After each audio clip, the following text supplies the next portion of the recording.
Good morning. Good morning, good people of the world, and those who are here watching, and those who will be watching later. Today is Sunday, June 16th, 2024. My name is Edward Bevilacqua. This is G.school, which is one of the components of Department of Career Services, where we have a simple goal to help you get from where you are to someplace better in your journey through this life. That's it. No big deal. Well, actually, it is kind of a big deal. It's the whole point, right?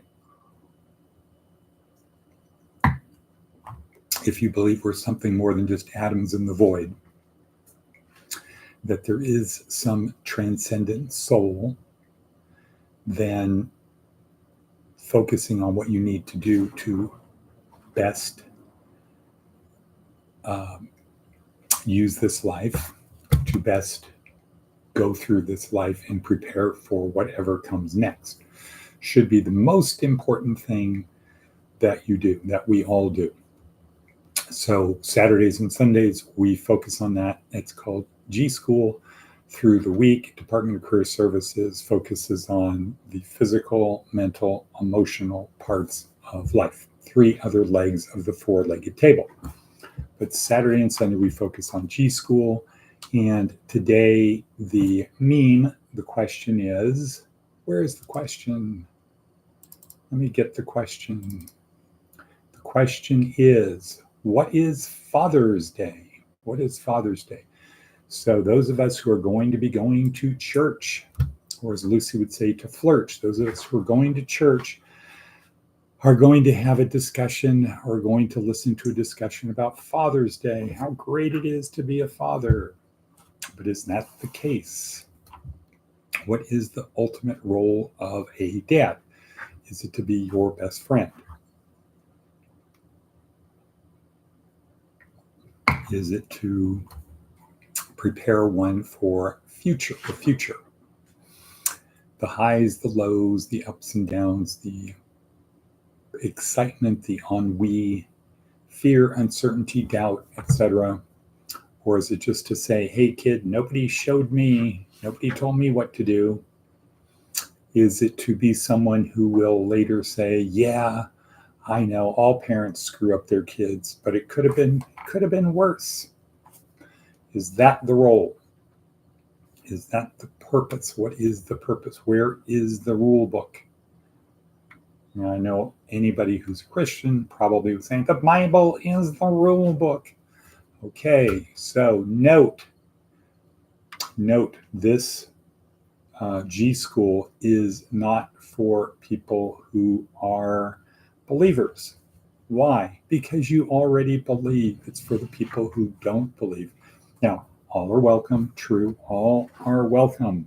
However, if you think you already have the answers, if you're like the Pharisees and the Sadducees and the people at Jesus' time who were telling him, you're wrong, you are wrong, we have all the answers, we have the law, and you're just an officious interloper, just keep quiet, otherwise it's going to be bad. So if you are somebody who is a believer, you've got the law, then you believe you already have the answers, so you're not asking any of the questions. This is not for you. This is for the people who have been given the answers and they say, you know what, that just doesn't make sense. That reminds me of children's story. What was that children's story? Oh, yeah. That reminds me of the Emperor's New Clothes. Okay, that's how they've reacted to the standard Christian narrative. It just doesn't make sense.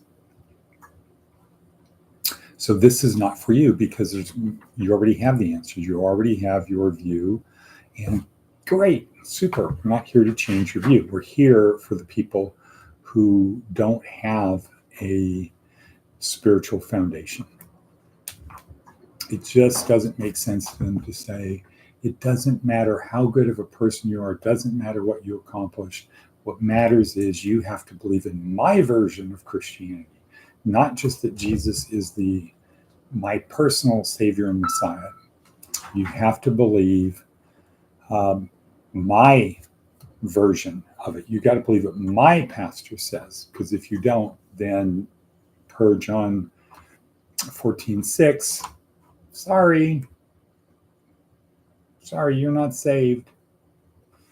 No Buddhists, no Hindus, no atheists, no Catholics. No one is saved if you don't believe my version. So this G.school is for the people who, that just doesn't make sense. It just doesn't feel right. Simon Sinek would say, it just doesn't feel right that I have to believe your flavor of Christianity in order to be saved. And most likely your version of Christianity just says, I'm saved if I believe Jesus is my personal Messiah and Savior and he died for my sins. Then I'm saved. And so for non-believers, that also doesn't make sense, because it's like, all I have to do is Romans 10:9, profess with my mouth that I believe Jesus is my Savior, and I'm saved, I'm going to heaven. It doesn't matter how I behave. I can be the world's worst guy, because after all, I am human. I'm a sinner. I'm going to sin. And all I have to do is 1 John 1:9, confess my sins, because he is faithful and just to forgive my sins and cleanse me from all unrighteousness.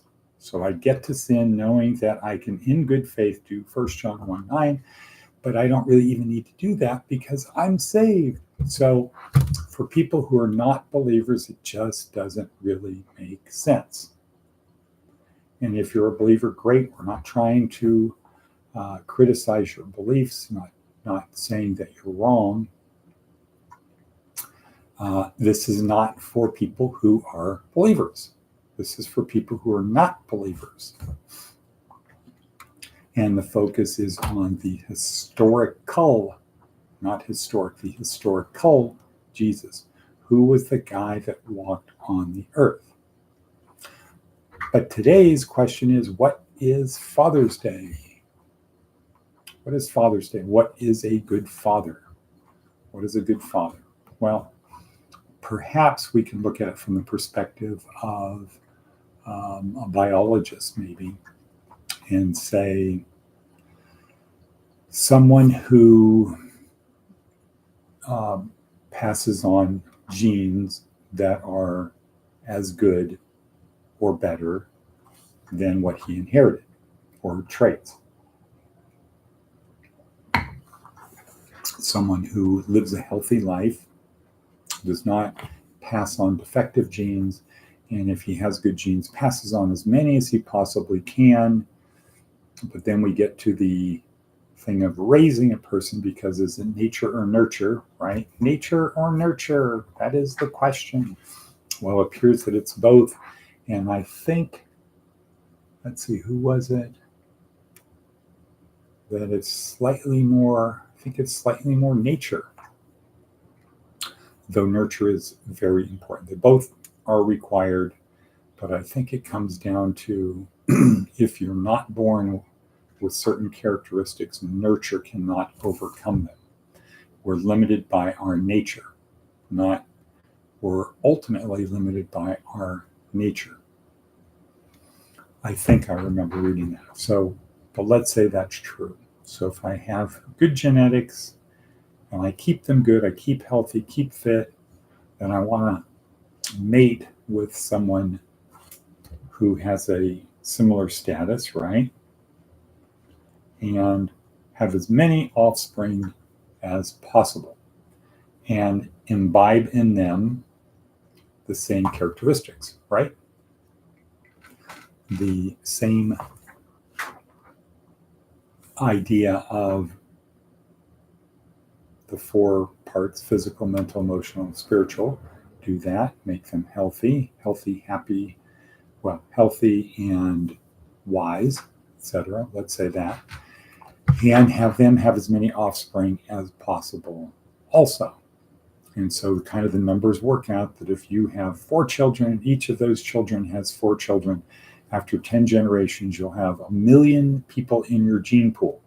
Whereas, if you have 2 children at 10 generations, you have, I think, 1,024 offspring, people in your gene pool.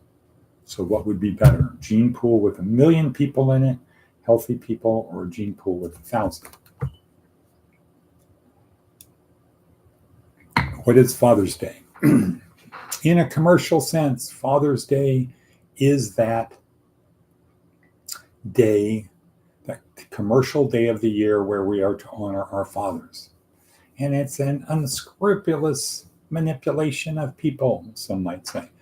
However, in the long run, it's probably a good idea to have a formal day to get people to understand this is the one day of the year we give homage to our fathers,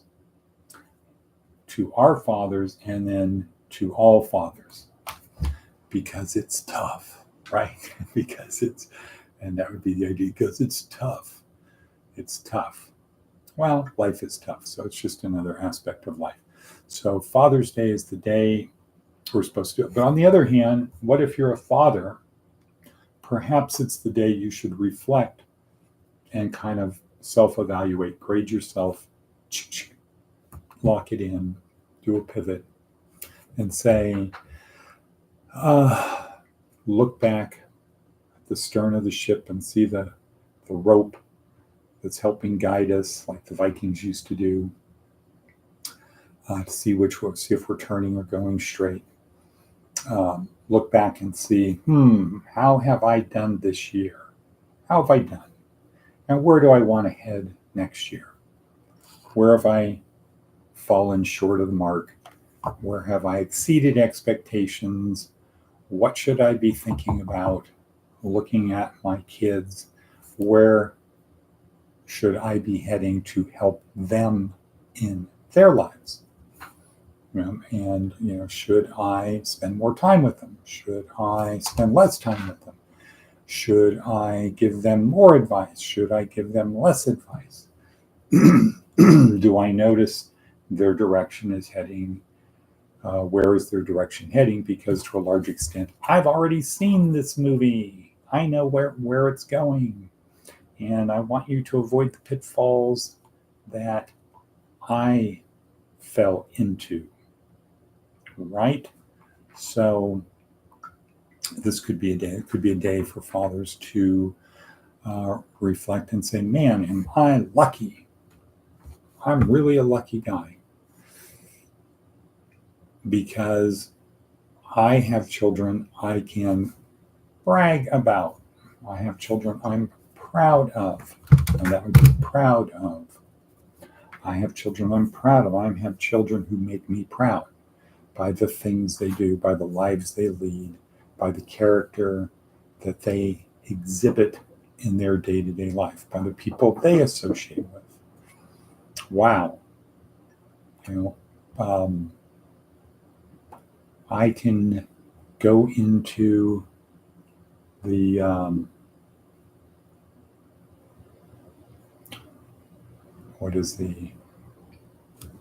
do not go gently into that good night. I can go gently into that good night. I don't have to rage against the dying of the light.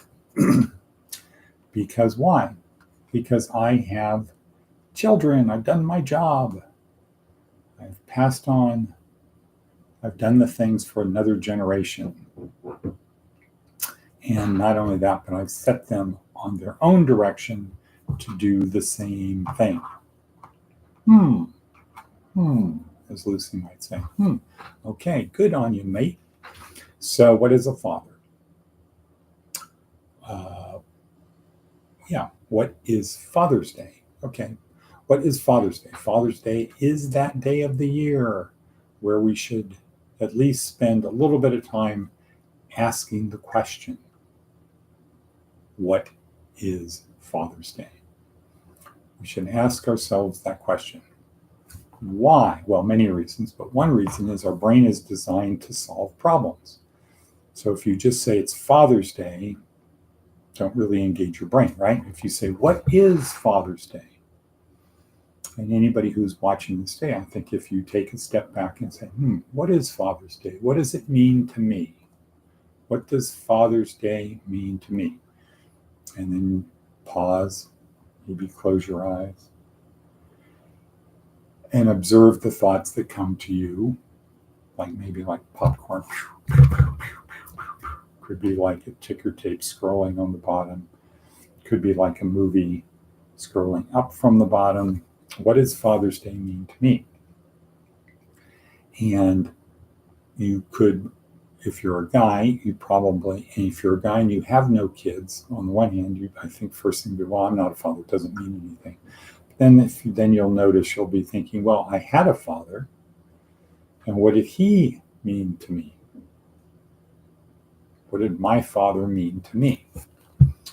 What do I mean to what will I mean to my future kids, if I have any kids? If I'm a father, should I be a father? Golly gee, how come I'm not a father? How come I can't find a suitable mate? Am I actually trying to find a suitable mate? Questions like that will pop up. If you are a father, on the other hand, what does Father's Day mean to me? You might go to well, is anybody going to remember me, man? Is any of my kids going to remember me? Or you could be the kind of father that talks to their kids all the time, where you're proud to say, yeah, I'm best friends with my kids. They're my friends. And then everybody gets to relish in the tribute paid on Father's Day. Okay, so I see we're running out of time, and the usual cohort is not here for some razon. Hope this is actually out there live. Seems like everything is good. Usual cohort, yeah, it is, because I see there's Wadabevi. She showed up at the end. Did you not see my message? I love it when people do that.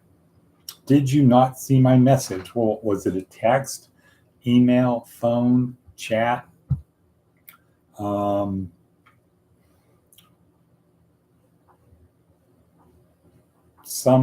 No, I did not see your message. I saw a message that said, Happy Father's Day, exclamation, exclamation, exclamation. I've been here since the beginning. Chat, no, did not see anything on chat. I saw, what? Nope. Is Maticus von Atticus there? I have not seen anything on chat, but it's time to go. So how is your day? What a bevy. Haven't seen him. Okay. How is your day? You working today? Someone else is watching. What? Where? Where they at? Sweet. Okay. Mediating. Okay. Mediating what?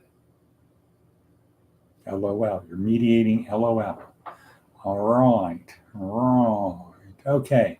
Well, anyway, to all the fathers out there, my suggestion would be to reach out to your kids and tell them that you are proud that they are your kids. You're proud to be their father.